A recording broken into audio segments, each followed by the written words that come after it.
The beginning of the gospel of Jesus Christ, the Son of God. John the Baptizer appeared in the wilderness. Now John was clothed with camel's hair and a leather belt around his waist, and he ate locusts and wild honey. He proclaimed, "The one who is more powerful than I is coming after me."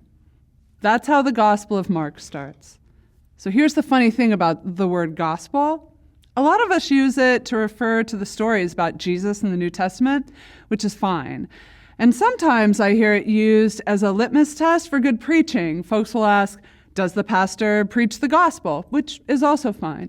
And sometimes people use the word gospel in place of the word truth, as in everything Oprah says is gospel to me. But at the time the New Testament was written, the word gospel meant something quite different. See, 2,000 years ago, the word gospel was only used as a term for something like a military news flash. It was used when a messenger proclaimed that a victory had been won by the empire or the king. It was a pronouncement of good news. Something had happened that was good for the people. This sort of announcement was one that elicited a response, like when the owner of a crowded bar yells, "Drinks are on the house," everyone would naturally raise their mugs and say, "Yeah." The Gospel according to Mark, the first Gospel account to be written down, begins with these words: "The beginning of the Gospel of Jesus Christ, Son of God." We don't really notice it anymore, but that is one loaded sentence. Not only did the term gospel have military connotation, so did the term Son of God. This was a phrase used for emperors who were worshipped as gods. So basically, the first hearers of Mark's stories about Jesus may have heard that first sentence as this: the beginning of the pronouncement of the military victory of Jesus Christ, the victorious holy emperor. And given a statement like that, they might have expected nothing short of liberating regime change. Instead, what they got was John the Baptist. With his camel's hair and rope ensemble, he probably looked like he should have been on the corner of 6th and Broadway holding a cardboard sign that says, "We'll preach for locust and wild honey." Obviously, this is a weird way to announce good news. It certainly isn't the triumphant victory that Mark's audience expected. But maybe the crazy desert preacher is actually the perfect way to introduce the whole Jesus thing. Maybe cognitive dissonance is the only way to set us up for hearing about what God is doing. Because when it comes down to it, nothing else in the Gospels meets our expectations either. As odd as they are, the first few verses of the first Gospel tell me a lot about what all the Gospels have in store. Personally, I kind of expect something called good news to mean that I won the lottery, or I get free Starbucks for a year, or at least that I get to sit in the good seats. But instead, I get Jesus. I get a guy who was born under questionable circumstances, grew up in an unimpressive town, ate with all the wrong people, touched lepers, and said really disturbing things like the first shall be last and the last shall be first, and love your enemies. And as if that weren't enough, the guy goes and gets himself killed in a totally preventable way. And just like the original hearers of the gospel, I think, are you kidding me? That's like the worst good news I've ever heard. But in a way, that's the point. Because the fact is, anything I would come up with as good news would be hopelessly selfish. That's exactly why I need the gospel of Jesus Christ and not the gospel of Nadia. I need a story and an identity and a symbol system and some good news that comes from a source that is not myself. If Mark's gospel had been titled The Beginning of the Good Short Story of Jesus Christ, Son of God, then it wouldn't really be news.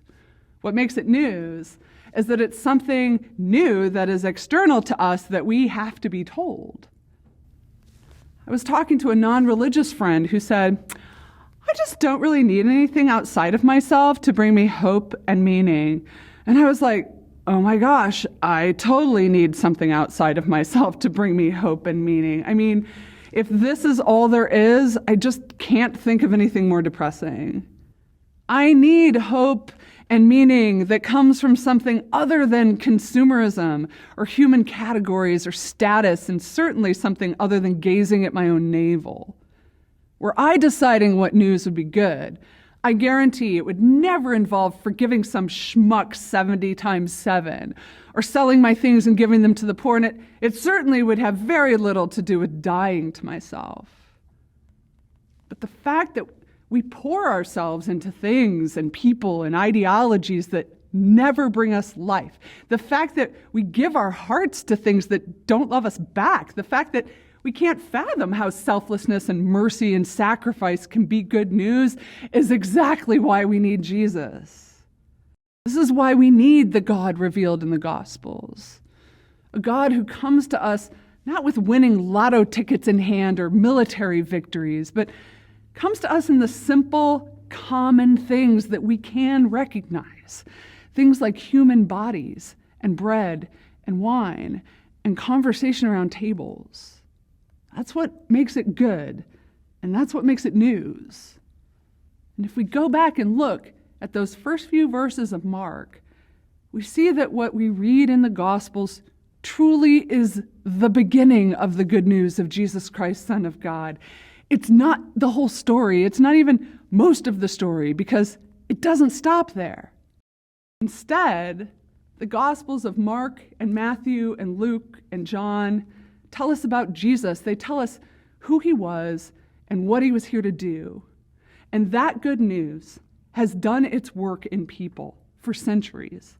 This story has freed people throughout the history of Christian faith, from the original telling by those who witnessed it firsthand to the telling of it right now in this place where you've gathered. But Mark was right. Hearing is only the beginning of the good news. His declaration of the good news was meant to elicit a response. Those who have heard the story become part of the story. We are agents of the continuation of the good news of Jesus Christ, Son of God. This good news keeps being told and taking root in bars and small towns and African villages and underground meetings in communist China and even on TV with smiley preachers. We respond to this news by lifting pint glasses in the air and saying, yeah, when the bartender says drinks on the house.